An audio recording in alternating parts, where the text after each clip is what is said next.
এই মুহূর্তের বড় খবর, মালদায় ফের শুটআউটের ঘটনা। গুলিবিদ্ধ এক তৃণমূল কর্মীর মৃত্যু। কালিয়াচকে তৃণমূল কর্মীকে গুলি করে খুন। সদ্যই 2রা জানুয়ারি আপনারা জানেন মালদা তৃণমূলের জেলা সহসভাপতি দুলাল সরকার গুলিবিদ্ধ হয়ে খুন হন। তার 12 দিনের মাথায় ফের শুটআউটের ঘটনা। গুলিবিদ্ধ এক তৃণমূল কর্মীর মৃত্যু হয়েছে। 2 তারিখের পর 14 তারিখ, মাঝে মাত্র 12 দিন ফের শুটআউট হলো মালদায়। এবার গুলিবিদ্ধ হয়ে তৃণমূল কর্মীর মৃত্যুর ঘটনা। কালিয়াচক তৃণমূল কর্মীকে গুলি করে খুন করা হয়েছে।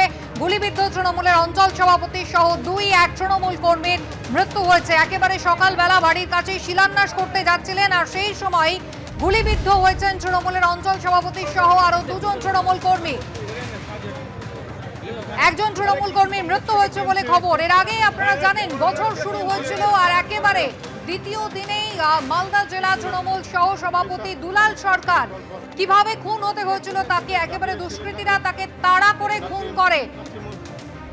দৌড়ে প্রাণ বাঁচানোর চেষ্টা করলেও শেষ রক্ষা হয়নি। সেই দুলাল সরকার খুনের পর এখনো পর্যন্ত মূল অভিযুক্তকে গ্রেফতার করা যায়নি। সুপারি কে দিয়েছিল তাও জানা যায়নি। আর 12 দিনের মাথায় ফের গুলিবিদ্ধ তৃণমূলের অঞ্চল সভাপতি সহ 2 তৃণমূল কর্মী, একজনের মৃত্যু।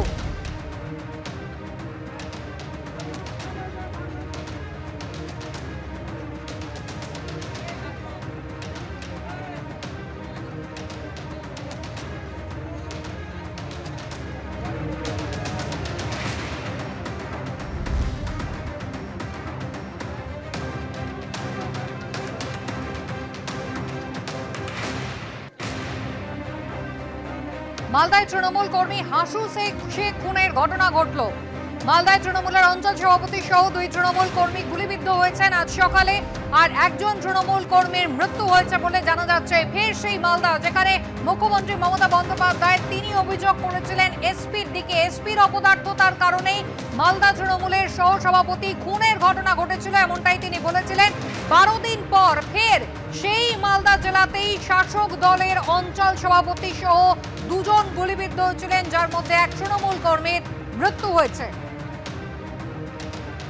কাজ করতে বাধা দেওয়া হচ্ছিল, এমনটাই অভিযোগ করছেন তৃণমূলের এই কর্মী। তৃণমূলের অঞ্চল সভাপতি সহ 3 জন তারা গুলিবিদ্ধ হয়েছেন আজ সকালবেলা। ঠিক যেভাবে দিনে দুপুরে দুলাল সরকারের ওপরে গুলি চলেছিল, একইভাবে কিন্তু বাড়ির কাছে গুলিবিদ্ধ হয়েছেন তৃণমূলের অঞ্চল সভাপতি সহ 3 জন, যার মধ্যে একজনের মৃত্যু হয়েছে। যিনি অভিযোগ করছেন আক্রান্ত আহত ব্যক্তি তৃণমূল কংগ্রেসের কর্মী, তিনি কিন্তু অভিযোগ করছেন শাসক দলেরই দিকে। জাকির এবং জাকিরের ছেলেরা অন্তত 5 থেকে 6 জন তৃণমূল কর্মী তাদের কাজে বাধা দিচ্ছে, তাদের চক্রান্তেরই শিকার হয়েছেন এরা, এমনটাই অভিযোগ তিনি করছেন।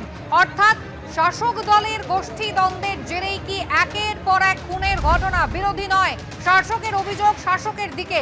দুলাল সরকার খুনের পর দুলাল সরকারের স্ত্রী চৈতালি সরকার, এমনকি কৃষ্ণেন্দু নারায়ণ চৌধুরী পর্যন্ত সকলেই বলেছিলেন এর পিছনে বড় মাথা রয়েছে চৈতালি সরকার। তিনি বারবার অভিযোগ করেছেন যে ভালো কোনো পদ পেতে চলেছিলেন দুলাল সরকার, জানতে পেরে ঈর্ষান্বিত হয়ে শাসক দলেরই কেউ তাকে হত্যা করেছে। আর এবারও দেখা যাচ্ছে তৃণমূলের অঞ্চল সভাপতি সহ যে 3 জন গুলিবিদ্ধ হয়েছেন, সেখানেও কিন্তু অভিযোগ শাসক দলের দিকেই। অর্থাৎ গোষ্ঠীদ্বন্দ্ব এবং এলাকায় কাজ করতে বাধা দিত জাকির এবং জাকিরের ছেলেরা, অন্তত 5 জন থেকে 6 জন এর পিছনে রয়েছে, এমনটাই আক্রান্ত তৃণমূল কর্মী বলছেন।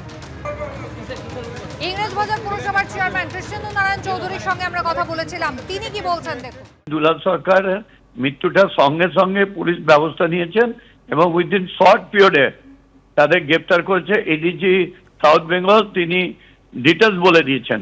এই ঘটনা পুলিশ তদন্ত নেমেছে, আশা করি যারা ঘটনা ঘটিয়েছে তারা গ্রেপ্তার হবে এটা নিয়ে। আর এরপরে আমি পুলিশ তদন্ত করে জানা কি হয়েছে তবে আমি বলতে পারবো। এই মার্ডার কেসেও পুলিশ তদন্ত নেমেছে এবং তার ব্যবস্থা নিচ্ছে।